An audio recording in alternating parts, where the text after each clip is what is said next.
So wait, hold on. You're telling me that you've created the dish, you've never eaten the dish in its entirety. Really? I've eaten every component in the dish, but never. And now it's just folklore. It's like, okay, right. Why don't you do it? Well, I don't do it because I said I never did it. So, so now you have to. It is kind of a foolish thing, but it's just kind of like, okay, Thomas Keller never ate his oysters and pearl, in its finished way.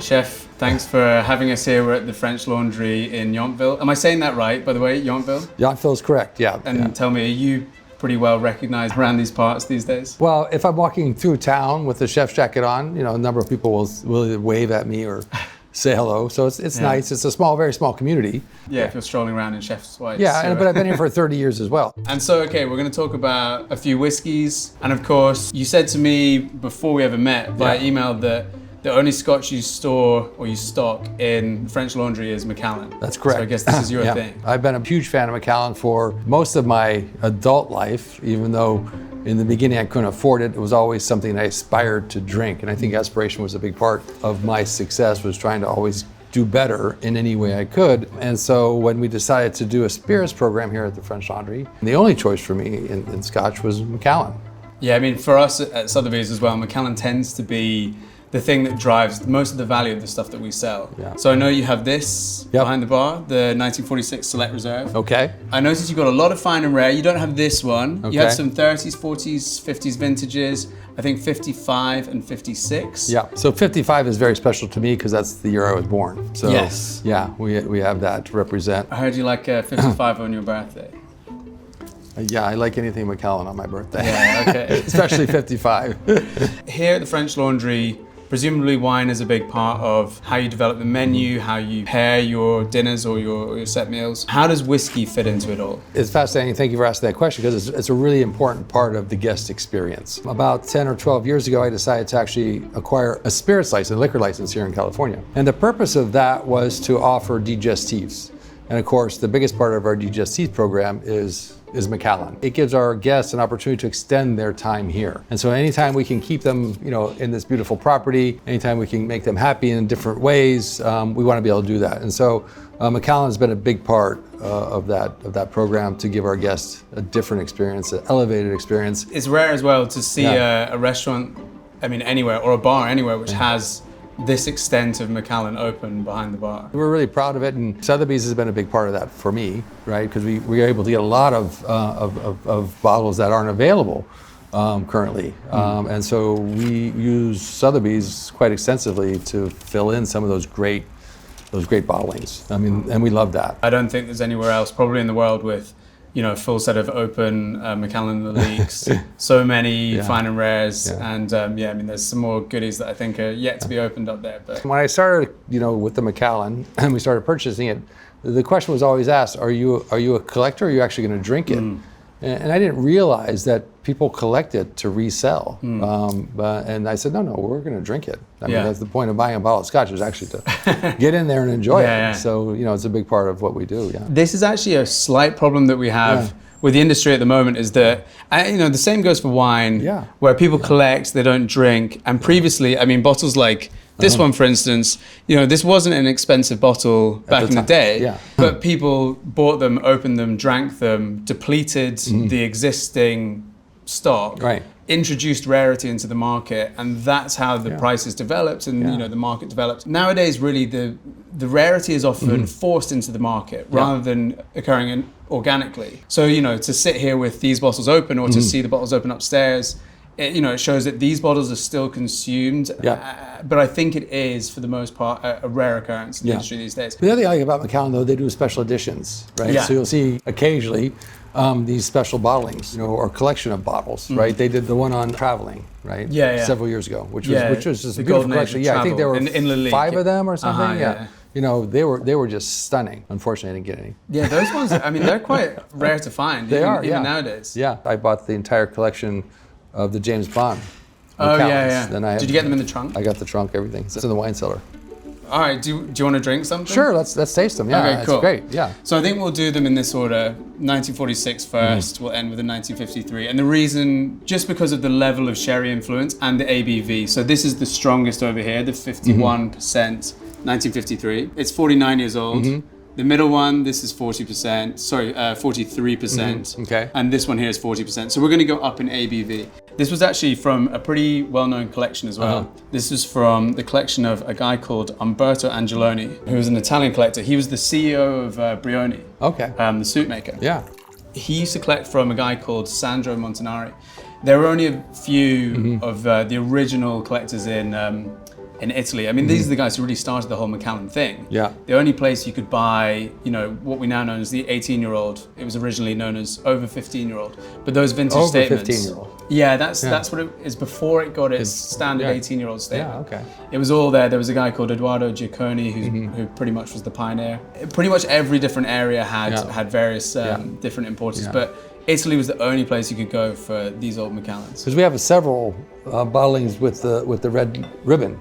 Right? Yes. Which is the Italian. So probably you have some Rinaldi imports. Yeah, exactly. It'll say it on the back.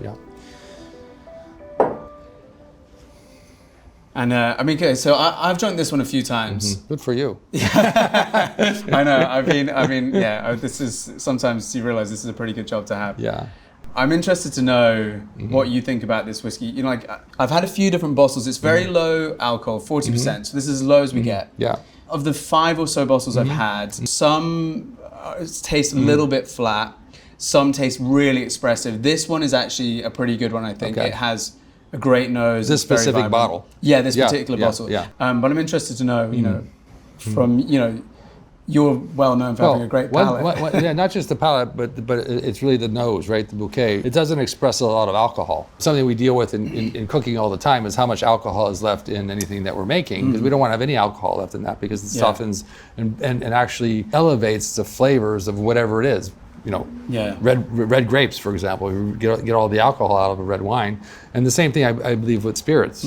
Less alcohol for me always elevates the flavor profile of the spirit itself. So I would agree. And this one, sometimes I do wonder, it says 40%, I do wonder whether it could even be slightly lower. The forward flavor is that beautiful essence of Scotch, right? That we all love, right? But at the ending, it is a bit flat, as you explained it. But the other thing I like about it, though, is the fact that it is a forward flavored, right, presence. But it also, the alcohol, the reduction of the alcohol doesn't give you that burn. Yeah, exactly. Right. I mean, even on the nose, it's not prickling your nose. That's You're not point, sort of contracting and trying to run away from it. It's quite easy to put your nose right in. It doesn't hurt your nose. You can really take a big breath of it. One thing that, for this one particularly, I mean, I guess Macallan, everyone thinks about it being a big sherry, matured whiskey, so a lot of dried fruit. This comes from a mixture of the fact that it's been in the bottle for so long and the fact that it was previously in barrel for so long. It's got a bit of what we would call old bottle effect. So it's the equivalent of, glass aging a wine. You get some development in the bottle. But also 50 years or 52 years, 5 decades plus in a barrel develops this amazing tropical fruit flavor. And I think for this one particularly, if I put my nose in, I get a lot of papaya, a lot of, even tropical juice. There's something kind of bruised rich fruit that I get out of it. Beautiful. Even a bit of stone fruit like apricot, that kind of thing. And that mid palate, right, is so pleasing, right? Because that intense flavor is right there. But then as you get back to your mid palate, it softens, it becomes more expressive. Yeah. I love the way that feels on my tongue, right? And the viscosity of it too. Yeah. Right? I mean, you think a lot of people don't really realize the viscosity of their spirits and how that affects, right, the flavors and how it just lingers on your tongue. All right, let's move on. Okay, Macallan 30-year-old Blue Box. Yeah. This is a precursor to the 30-year-old Sherry Oak that we now have. This was another one from Umberto Angeloni's collection. He had a big collection, didn't he? Yeah. I mean, we sold a lot of it at Sotheby's. We sold about 800 bottles of his from him. recently. And he still kept a lot of stuff back. There must have been probably 25 plus bottles of this in the sale. But yeah, it was really cool. It was mainly sort of independent bottlings, but quite a lot of Macallan, particularly these blue boxes. And so they released this from the 90s into the 2000s. And one interesting thing is the color. It's a lot darker on the older bottlings, the newer bottlings. You can see that right away. You can also see sort of, this bottle's not in the best shape. The cork snapped off. That's the cork you can see right there. So hopefully this cork won't snap again. You might get a bit of cork if you're lucky. Oh, good, beautiful. I mean, just a variation in color you can see, right? The intensity of it. Yeah, immediately you can tell this is a different type of whiskey. It's not just the fact this has been 30 years in oak. But the oak itself is, it's probably a 200-year-old tree by the time it's even been coopered into a barrel. And then it spent its time in Spain. So to get this level of color and development into the whiskey is, it's way more than just the 30 years. And that sherry, those sherry notes are really prevalent there. Yeah, a lot of that kind of dried fruit, a lot of that oak spice. And with this one particularly, I find this really interesting. There's a few whiskies that bring this sort of start. There's a savory note to it. There's a kind of soy sauce, almost like mushroomy. That umami that you feel, right? Exactly, yeah.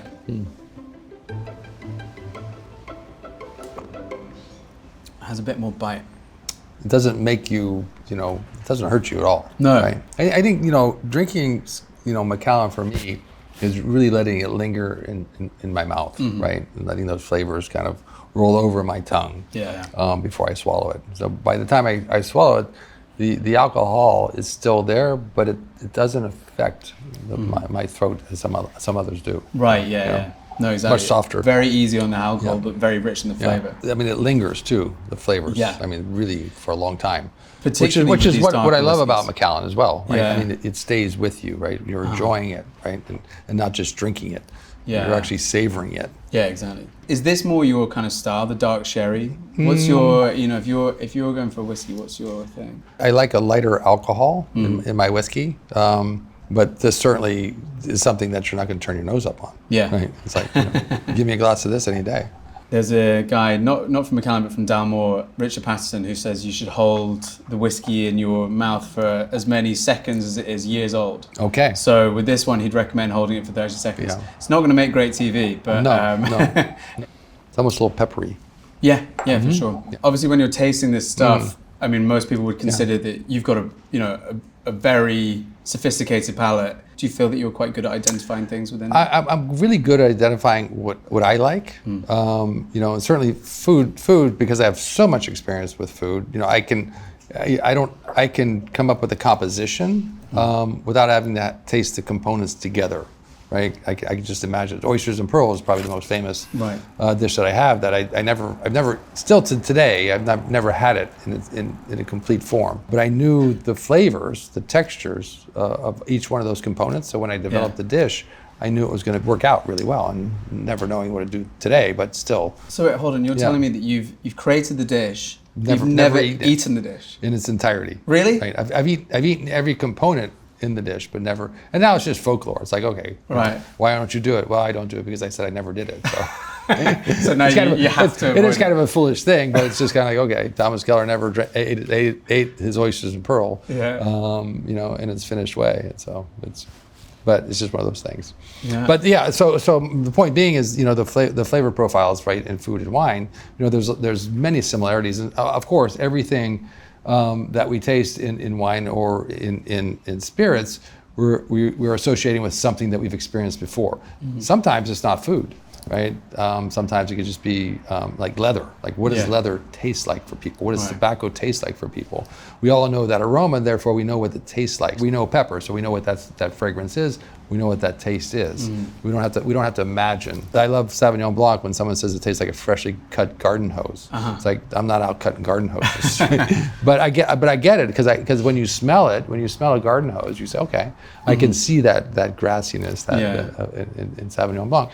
And I think what we need to do, as individuals, is to continue to explore flavors, right? And understand what they are and associate that with something that we have reference points to. Reference points are so important in our lives. And we always talk about it as it relates to food, but beverages the same way, whether it's wine or whether it's spirits. Do you find that a sense of place or a memory or something that, perhaps reminds you of a holiday or your childhood, does that affect the way that you... Yeah, sure. There's so many things that we a lot of our... in the beginning of the French Colony, that period, that era, that first 15 years, there was a lot of association with childhood memories. I mean, macaroni and cheese, right, was a big thing, right? That was one of those things. Some of our cheese courses also represent that, or some of our desserts, coffee and donuts, for example, right, are from childhood memories, right, or from memories, of younger times. And so I think memory is a really important part of what we do, having those reference points to where we began. And I talked about aspirations, right? So okay, you start at one level, you start with with a 10-year Macallan, but you want to taste the 12 and then the 15 and then the 18 and then the 20, the 30, and so you just keep going and experiencing that. But they all that consistency between each one, that DNA is so important, and that DNA is in every Macallan that you taste. Yeah, I definitely think. I mean, this is something that they would say when you're at the distilleries, that they try and retain that DNA. Yeah, and like you say, what combination of things are going to create a great dish. I mean, for this whiskey particularly, I guess this was something that they tried to create with regularity over the course of about 10 years. And it does change, but they're picking out different barrels and trying to create an ensemble that works as a piece. Then there are times where, a whiskey, a Macallan could go with food. We have a dish, it's a beginning, as a starter, it's a truffle custard, right? So it's that richness of the custard with that earthiness of the truffle. We'll typically serve it with sherry or with Macallan, right? Because that those flavors, the textures, they're harmonious with one another. So you said as well earlier that when you're trying to cook with alcohol, you want the alcohol itself to have sort of disappeared. Yeah. When you're using alcohol, what's your kind of approach? What's your thought process? Well, we're looking for the base flavors, right? So if we're using Macallan for cooking, which we don't very often because it's such a rare thing, but you think about the sherry quality, you think about those flavors and that aroma of that Scotch, and so we want to remove all of the alcohol and elevates the flavor of the base components, the base flavor profiles. So in any way there's alcohol, we want to remove all the alcohol out of it. Also, for a lot of people approaching whiskey, the alcohol is the alienating element. It's the flavor beyond that. I think when you get into that love for whiskey, it's as soon as you manage to pick out the flavors beyond the alienating and slightly anesthetizing alcoholic element that you understand what it's all about. Right. Well, it's the flavor complexities, right? Yeah. It's the textures, right? It's the aromas, right? That's why I drink Macallan. Yeah.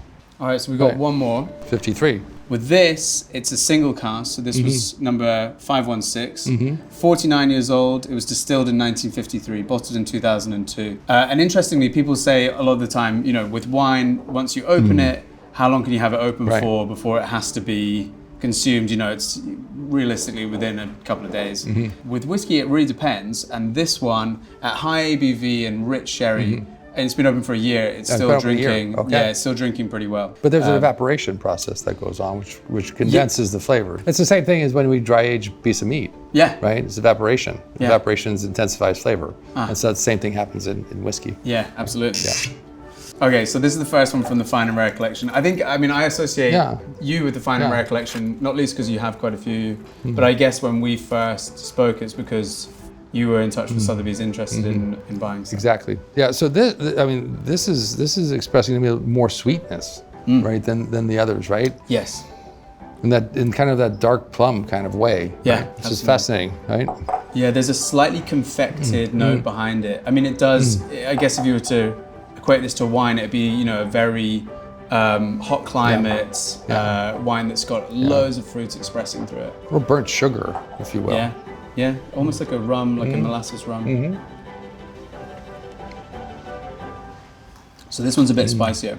And there's a lot of that blackcurrant coulis, blackberry kind of flavor. But it's the most viscous of all of them, Yeah. And it just really lays there, on your tongue for a long time. Yeah, and that's partly going to be the high alcohol, but also because I think that the intensity of the wood maturation is giving it that extra tannin, that extra mouthfeel. And it doesn't assault your palate at all, right? Yeah, for 51%. But the alcohol is 51%. Yeah, I mean, given that like more than half of what's in there is just pure alcohol, it's pretty easy to drink. Yeah, it's pretty easy to drink. How do you feel about adding water to whiskeys? I'm okay with it. I tend to at least try it without, and then, I do get it. Some whiskeys, like you say, you feel them, and you do want to add a bit. If it's an uncomfortable experience, then you got to add it. How about you? I agree with you. I think these three, right, I would drink just like this, right, without any water off, because they are so complex, in every way, and the flavors and the viscosity, the aromas. I think that's what you really want to enjoy. I don't think it needs to be diluted by anything. Then the only question is, right, if you like your whiskey chilled, Would you ever put a whiskey in a freezer for a little while just to get a little chill out of it, or do you like the temperature at cellar? In Scotland, there's not much need to. Right. Maybe out here, it's pretty warm here. Well, I mean, people, there are interesting ways for people to drink whiskey, and we don't want to interrupt that at all for anybody. So we just want to accommodate whatever they want. But sometimes they like that. Yeah. They want to drink it neat, but they want it a bit chill. Yes, when people come here and they order their whiskey, are they quite prescriptive about it? I mean, if someone just orders a whiskey, how does it arrive? Well, usually the bottle comes out with a jigger that's a beautiful jigger, and then the glass that's with it. If they want it on the rocks, then of course there's a large cube or small cubes, depending with how much water they want in it. There's always a water side if they want that available. So we are presenting the entire opportunity for them to experience it any way they want. And if somebody comes to you end of the meal at the French Laundry, and they say, I want to finish with something special, what are you suggesting? How much do you want to spend? Sky's the limit. Sky's the limit. Well, there are some bottles up there which are quite extraordinary and quite rare and quite expensive. So it really depends on the person, depends on the mood, depends on the event, depends on what they're celebrating, depends. There's so many things that are dependent on what's going on. We do have a big cigar program as well. So again, just adding another level of experience for our guests. To have a Macallan and a cigar is a wonderful experience for a lot of people. So that's what they're doing. Right? Yeah, it's been a privilege to come and have a look and to have a drink with you. And thank you for sharing. Cool. Cheers. Cheers.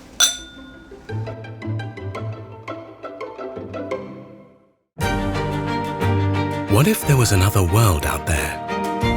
What if connecting with others helps you connect more deeply to the world? What if your journey starts here? Silversea.